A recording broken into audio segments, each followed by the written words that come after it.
بنگلہ دیش میں احتجاجی پلیٹ فارم انقلاب منچ نے کارکن شریف عثمان ہادی کے قتل میں ملوث افراد کی گرفتاری اور ٹرائل کے مطالبے پر 28 دسمبر دوپہر سے بڑے شہروں میں مکمل شٹر ڈاؤن اور ناکہ بندی کا اعلان کیا۔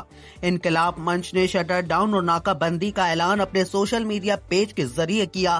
یہ فیصلہ ڈھاکہ کے شاہ باغ چوراہے پر جاری دھرنے کے بعد سامنے آیا۔ انقلاب منچ کی جانب سے پہلے ناکہ بندی صبح کے وقت کرنے کا اعلان کیا گیا تھا، تاہم پولیس اور عبوری حکومت کے بیانات کے بعد وقت تبدیل کر کے دوپہر 2 بجے کر دیا گیا۔ انقلاب منچ کے رہنماؤں نے شاہ باغ میں خطاب کرتے ہوئے کہا کہ شریف عثمان ہادی کے قتل میں ملوث تمام افراد کی نشاندہی اور کارروائی تک احتجاج جاری رہے گا۔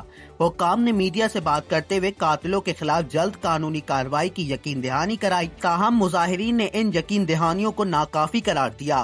حکام کے مطابق قتل کیس میں اب تک 10 مشتبہ افراد گرفتار، واردات میں استعمال ہونے والے ہتھیار اور گاڑیاں بھی برآمد کر لی گئیں۔ تفتیشی اداروں نے دعویٰ کیا ہے کہ قتل کے پس پردہ نیٹ ورک کو بے نقاب کرنے میں اہم پیش رفت ہوئی ہے، تاہم مرکزی ملزم تاحال فرار ہے۔